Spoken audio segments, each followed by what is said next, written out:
দুঃখজনক হলেও সত্য, যেটা ইতিমধ্যে ট্রাম্প প্রশাসনকে আমিও জানিয়েছি, বাংলাদেশ আর্মির সম্বন্ধে যে আলোচনাগুলো আমরা করছি, বাংলাদেশ আর্মিকে একটা বিষয় তাদের কি দ্রুততম সময়ের মাঝে বের হয়ে আসতে হবে এবং করতে হবে। সেটা কি?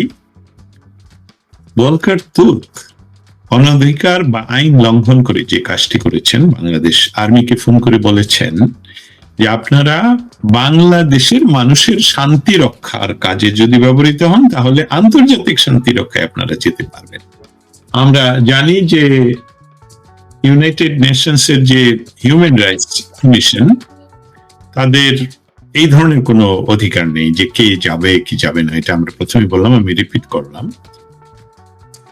কিন্তু যেহেতু বাংলাদেশ আর্মির প্রধানকে 3রা অগাস্ট বলতে শোনা যায় যে আমি তো প্রেমে পড়িনি, প্রেম আমার উপর পড়েছে, এটা থেকে আমরা ট্রান্সলেশনে যেতে পারি বা অ্যানালাইসিসে যেতে পারি যে এটার কথাই উনি হয়তো মেনশন করেছেন।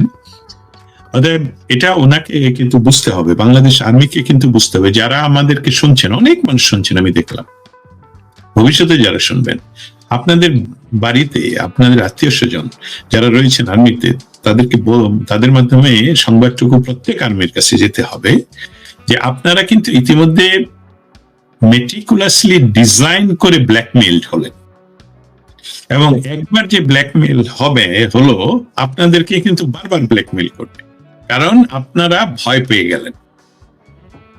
18 কোটি মানুষকে বহিঃশত্রুর আক্রমণ থেকে দেশকে রক্ষা করবেন বলে শপথ করে আমাদের বাংলাদেশের জনগণের টাকায় আপনারা প্রশিক্ষণ নিচ্ছেন, এবং সেই টাকার উপরি হিসাবে আপনারা যাচ্ছেন বাইরের পৃথিবীতে শান্তি রক্ষা, এবং আমাদের বাংলাদেশের আর্মিদের প্রশংসা আছে সেখানে। কিন্তু আপনাদেরকে কিন্তু এখন ব্ল্যাকমেইল করা হলো ইল্লিগালি। অতএব আপনাদের শিরোধারা আপনাদের দাঁড়াতে হবে। আমি এটা অন্যভাবে বলতে চাই, বাংলাদেশ আর্মিকে যদি আপনারা রক্ষা করতে চান, আর্মিদেরকে বলছি, তাহলে আপনাদেরকে এটা বের হয়ে আসতে হবে এবং বাংলাদেশের জনগণের শান্তিতে আপনারা প্রথম দেখাতে হবে যে আমরা এটা পারি এবং আমরা ভবিষ্যতে যেতে বাইরে যেতে পারি। ওইটা আপনাদের প্রধান কাজ নয়। শান্তি রক্ষাটা আপনাদের, বাইরের পৃথিবীর শান্তি রক্ষাটা আপনাদের প্রধান কাজ নয়। আপনাদের প্রধান কাজ হলো বাংলাদেশে শান্তি রক্ষা করা। আপনাদের প্রধান কাজ হলো যেই বাংলাদেশের জন্য আপনি শপথ করেছেন, সেই বাংলাদেশের যে স্থপতির বাসভবন, যেটাকে 32 নম্বর কেমন, অনেকেই বলে যে 10 নম্বর ইয়াতে ডাউনিং স্ট্রিটের মতন বলা হয়। নো, 32 নম্বর ইজ 32 নম্বর। এটার পৃথিবীতে 32 নম্বর আমরা সবাই জানি 32 মানে কি। সেই 32 নম্বরকে যখন আক্রমণ করা হয়, বুলডোজার আনা হয়, তখন আপনারা সেইটাকে শান্তি রক্ষা করতে পারেন না, আপনারা আছেন বাইরে যাওয়ার জন্য। এটা থেকে আপনাদেরকে বের হয়ে আসতে হবে। আমি আহ্বান করছি, যেহেতু ইতিমধ্যে আমেরিকান প্রশাসন সহ অনেক ইনফ্লুয়েন্সিয়াল গ্রুপগুলো জাতিসংঘকে বলছি যে আপনারা তো আইন লঙ্ঘন করেছেন সেখানে। অতএব সেটা বাংলাদেশের আর্মিকে এখনই বলতে হবে যে আমরা কারো দ্বারা ইনফ্লুয়েন্স নই এবং আমরা বাংলাদেশের মানুষের শান্তির জন্য কাজ করব, বাংলাদেশের মানুষকে বহিঃশত্রুর আক্রমণ থেকে রক্ষা করব। এবং সেই জন্য আপনাদেরকে এটা প্রমাণ করতে হবে যে আপনাদের এই ম্যাজিস্ট্রেসি পাওয়ার কিন্তু অন্য কেউ আপনাদেরকে দেয়নি। শেখ হাসিনার সরকারের সময় কিন্তু আসলে ম্যাজিস্ট্রেসি পাওয়ার দিয়ে আপনাদেরকে নামানো হয়নি। আপনাদেরকে বলা হয়েছিল শান্তি রক্ষা করো, আপনাদেরকে বলা হয়নি গুলি করো। আপনাদেরকে বলা হয়েছিল যারা আসবে আর আমরা সরকার, তাদের মাঝে যাতে শান্তি থাকে, এই শান্তি বজায় আপনারা রাখেননি। আপনারা ইনফ্লুয়েন্স হয়েছেন ভলকার তুর্কের মাধ্যমে। বাই দ্য ওয়ে, ভলকার হলো জার্মান শব্দ, ওয়াকার হলো ইংলিশ শব্দ। আপনি কিন্তু ওয়াকার, অতএব দুইজনের সাথে কথা বলছেন। অতএব আপনারা কিন্তু এই বিষয়টাকে আপনাদেরকে বের হয়ে আসতে হবে। এখন দীপান্বিতা, ভবিষ্যতের বাংলাদেশ, আমরা ভবিষ্যতের বাংলাদেশ, সোনার বাংলা, সবসময় এটা বিশ্বাস করি এবং সেখানেই যাবে। কিন্তু গত দীর্ঘ সময় ধরে বাংলাদেশের গত যে সরকারকে হটিয়ে দেওয়া হলো, বলবো মানে হটিয়ে দেওয়া, জোর করে ক্ষমতাটা দখল করা হলো, সেই সরকারের হস্তক্ষেপে বা তাদের কাজে বাংলাদেশের প্রায় সকল সন্ত্রাসীরা, উগ্রবাদীরা জেলে ছিলেন। আপনারা জানেন জুলাই মাসে নরসিংদীর জেল ভেঙে সবাইকে বের করে নিয়ে যাওয়া। ডক্টর ইউনূস এসে তো একদম দরজা খুলে দিলেন একদম সবাই। এর জন্য যারা রেপিস্ট তারা এখন রেপ করছে, যারা খুনি তারা খুন করছে, যারা ডাকাত তারা ডাকাতি করছে, যারা অন্য মানুষের প্রতিহিংসা জমি দখল করবে তারা জমি দখল করে ওখানে মানসিক হাসপাতাল বানাচ্ছে। কিন্তু এই বিষয়গুলোকে আমরা বাঙালিরাই প্রতিহত করবো। আপনারা জানেন 1971 সনে এই বাংলাদেশে কত হাজার বিদেশি সৈন্য আত্মসমর্পণ করতে বাধ্য হয় এবং তারা অস্ত্র সহ। আমরা তো সিভিল ওয়ার চাচ্ছি না, কিন্তু একটা কথা মনে রাখতে হবে, আমি একদম ব্যক্তিগত পর্যায়ে কথাগুলো বলি।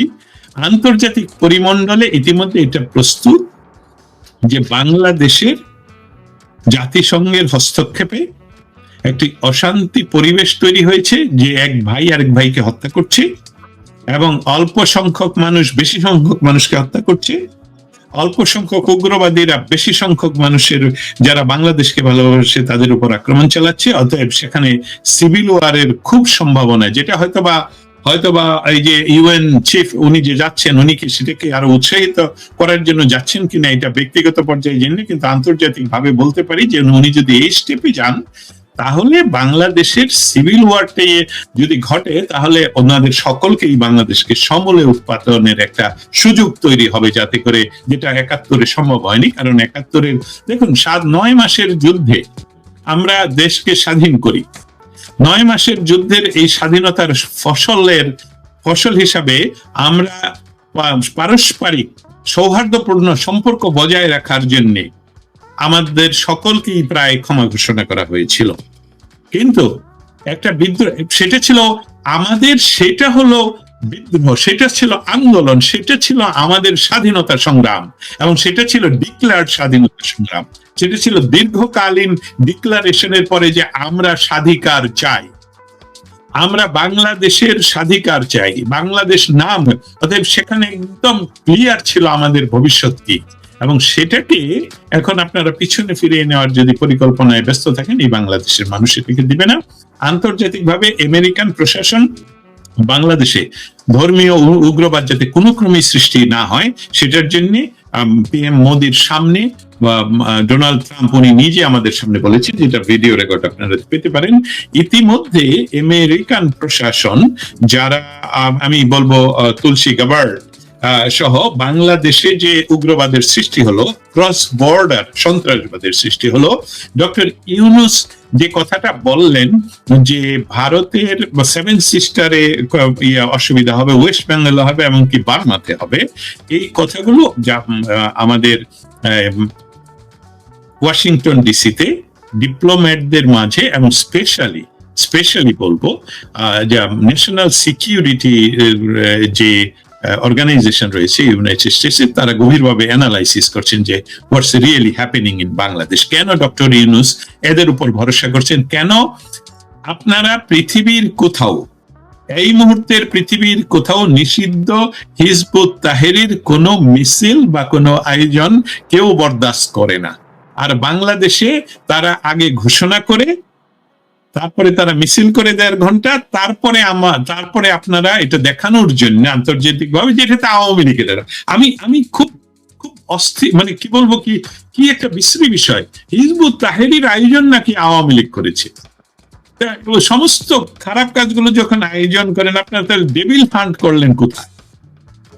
অতএব হিজবুত তাহরির বাংলাদেশে তারা 2-3 ঘন্টা ব্যাপী সন্ত্রাস চালালো, মিছিল করলো এবং বাংলাদেশকে একটা ইসলামী আন্দোলন, ইসলামী খেলাফত হিসেবে নিয়ে যাওয়ার যে পরিকল্পনা, এটি কিন্তু মার্কিন প্রশাসন গভীরভাবে দেখছে। কারণ পৃথিবীর কোন স্থানে যখনই উগ্রবাদের সৃষ্টি হয় তাদের প্রথম হয় যে মার্কিন ধ্বংস করো, সামথিং লাইক দ্যাট, যেটা একসময় বামপন্থীরা আগে বলতো মার্কিন সাম্রাজ্যবাদ ধ্বংস হোক, বিপদ যাক।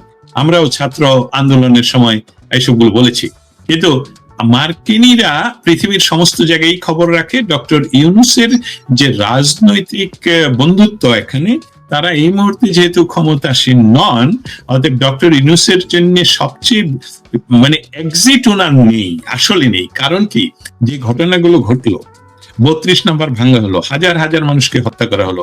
দীপান্বিতা, এই কথাটা আমি আবার ফিরিয়ে আনি। আমি যখন স্টেট ডিপার্টমেন্টে আমি প্রায় 10-15 দিন বা আরো বেশি সময় বিভিন্ন লেভেলে বাংলাদেশে যোগাযোগ করে জিজ্ঞেস করি যে আপনার কতগুলো থানা পুরান ভাঙা হবে। থানা প্রায় 400-র উপরে, এবং আমার কাছে ডকুমেন্ট। পরিসংখ্যানটা আমি আমার হিসাবে তখন ছিল কত 3000-এর উপরে, 3224 সামথিং। এই কথাটা আমি স্টেট ডিপার্টমেন্টে সরাসরি বলি, ভিডিও চালিয়ে দিতে পারবো। কেউ কিন্তু প্রতিবাদ করলো না পৃথিবীর।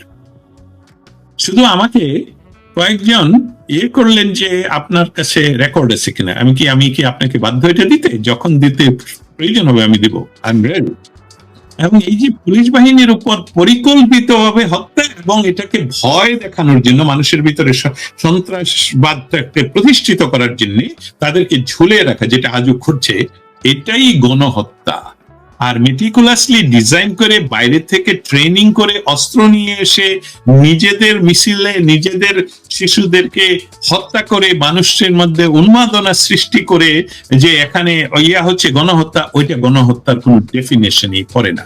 তবে আপনারাই দায়ী, এই যে যারা এখন ক্ষমতাসীন, আপনারা এই দায়ী হয়ে পড়লেন ইতিমধ্যে, যে এটা মেটিকুলাসলি ডিজাইন করে আপনারা মানুষকে ভুল পথে পরিচালিত করে, বাংলাদেশের সাধারণ ছাত্রদেরকে ভুল পথে পরিচালিত করে গণহত্যা নয়, হত্যা করেছেন। এসবগুলোর বিচার হবে, এবং এটা কোনো ক্রমেই কোনো আন্দোলন বা রেভলিউশন ছিল না, এটা সিরিয়াসলি একটা ডাকাতি, এবং এই ডাকাতির বিচার বাংলাদেশের মানুষ করবে। আন্তর্জাতিক পরিমণ্ডল কিন্তু ইতিমধ্যে পুরাপুরি আমি বলবো প্রস্তুত। আমি বলি এটাকে অন্য একটা সেন্টেন্স দিয়ে, যে ফসল একেবারেই পাকা, কৃষক আপনি রেডি থাকে ফসল তুলতে পারেন। 5 ইয়ার্স বলে তোমরা চেষ্টা করো, এসবগুলো পাগলামি। কারণ you do not have any roots. তোমাদের নাই পড়াশোনা, তোমাদের নাই গবেষণা, তোমাদের নাই রুট টু দ্য পাবলিক, তোমাদের কোনো ধরনের কোনো রাজনৈতিক শক্তি তোমরা না।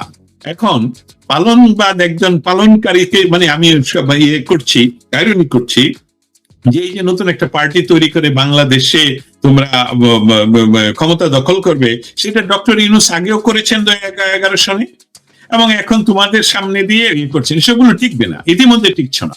অতএব সময় হয়ে গেছে যে সমস্ত কিছু ছেড়ে দিয়ে, তারপরেও যেটা মামুন ভাই কালকেই বলেছেন, যে বিচার তোমাদের হবেই, বাংলার মানুষ তোমাদের বিচার করবে, এবং সেই বিচার, এটা জাস্টিস তোমাদেরকে নিতেই হবে, এটাই হবে স্বাভাবিক। কিন্তু আন্তর্জাতিক পরিস্থিতিতে উনি কেন যাচ্ছেন? অ্যান্টোনিও গুটেরেস যাচ্ছেন নিজেকে রক্ষা করার জন্য, এবং ডক্টর ইউনূসের সাথে যেহেতু ওনার ব্যক্তিগত সম্পর্ক রয়ে গেছে, আমি আগেই বুঝেছি, বললাম এটা, সেটার একটা ডক্টর ইউনূস এখন যে কাজটি করেন, উনি ফেক হাসি দিয়ে পারছেন না ডোনাল্ড ট্রাম্পের সাথে আসতে, কিন্তু পৃথিবীর অন্যান্য জায়গায় উনি নিজে, আমাদের বাংলাদেশের মানুষের টাকা খরচ করে উনি বিভিন্ন দেশ ভ্রমণ করছেন, এবং ফেক হাসি দিয়ে হ্যান্ডশেক করছেন। যারা করতে চাচ্ছেন, এরকম বহু ছবি আসে, জোরাজোরি করে হ্যান্ডশেক করে উনি ছবি পাঠাচ্ছেন জনগণকে ধোঁকা দেওয়ার জন্য, যে আমার কাছে সবই কন্ট্রোল আছে। অতএব এই যে উনি বাংলাদেশে যাচ্ছেন, এটা শুধুই দুই পক্ষের জন্য, তারা যে দুই পক্ষ যারা মেটিকুলাসলি ডিজাইন করে বাংলাদেশকে অশান্তিতে ভরে দিলেন, তাদের জন্য। আর জাতিসংঘকেও দেখাতে হবে যে ইউরোপ থেকে ফান্ডিং পাওয়ার জন্য, বিভিন্ন জায়গা থেকে ফান্ডিং পাওয়ার জন্য, এই বিষয়টা ধরে রাখার জন্য। আমি শেষ করবো আরেকটা লাইন, লম্বা বলে ফেলছি, আরেকটা লাইন বলে, আমাদের কিন্তু মনে রাখতে হবে একটা বাস্তব ইনফরমেশন, এটা জানি সবাই আমরা জানি, ইউরোপ ইতিমধ্যে বহু বছর, আমি ইউরোপে 18 বছর বসবাস করি ফিজিক্যালি, দীর্ঘ 18 বছর। অতএব ইউরোপের অবস্থানটা আমি মানে যেটা সবাই জানেন, যারা গবেষণা করেন, যারা পড়াশোনা করেন, তারা জানেন ইউরোপে কোনো রিসোর্স নেই। ইউরোপ যেহেতু সভ্য এবং একটা সিস্টেম কাজ করে গণতান্ত্রিক, সেই জন্য ইউরোপ পৃথিবীর সমস্ত জায়গা থেকে রিসোর্স হয় জোরে, না হয় ডিপ্লোমেসি করে, না হয় দখল করে তারা রিসোর্স, এবং আমেরিকার রিসোর্স যদি বন্ধ করে দেয়, রাশিয়ার রিসোর্স বন্ধ করে দেয়, ইউরোপ বন্ধ করে ডুবে যাবে আগামীকাল সকালবেলায়। এই কথা আমি যে সত্য বলছি না, এটা চ্যালেঞ্জ করে বললাম যে আপনারা মিথ্যা প্রমাণ করেন। ইউরোপ সম্পূর্ণ রিসোর্সহীন। অতএব ইউরোপ যে ইয়াটা করছে, ইউরোপ হলো আমেরিকার এক্সটেন্ডেড হ্যান্ড, এবং তারা শুধু দিন গুনছে, 24 ঘন্টা গুনছে, তারা মিনিট গুনছে, যে আগামী 4 বছর কখন শেষ হবে, তারা আবার তাদের আগের জায়গায় ফিরে যাবে।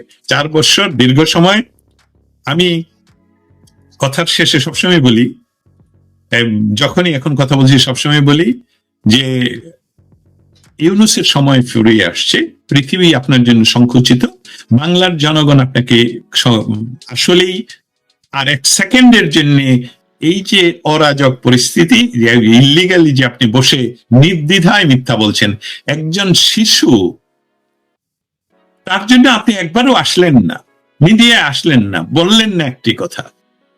32 নম্বরের কথা তো বললামই না। বাংলাদেশের একটি শিশুর এত বড়, আমি শব্দগুলোই বলতে পারছি না, আমি স্ক্রল করতে পারি না ইয়াতে, ফেসবুক, সামাজিক মাধ্যম। আমার যদি কষ্ট হয়, আপনি দেশের প্রধান, আমি বলছি এক্সিকিউটিভ প্রধানের যে পদে আপনি দখল করলেন, সেখান থেকে একটি শব্দ বলছেন না, আর মিথ্যা কথা বলছেন আন্তর্জাতিক মিডিয়ার সামনে এসে যে বাংলাদেশে কোনো অপরাধ সংঘটিত হচ্ছে না, এর জন্য বিচার অবশ্যই হবে। বাংলার মানুষই আপনার বিচার করবে, এবং আন্তর্জাতিক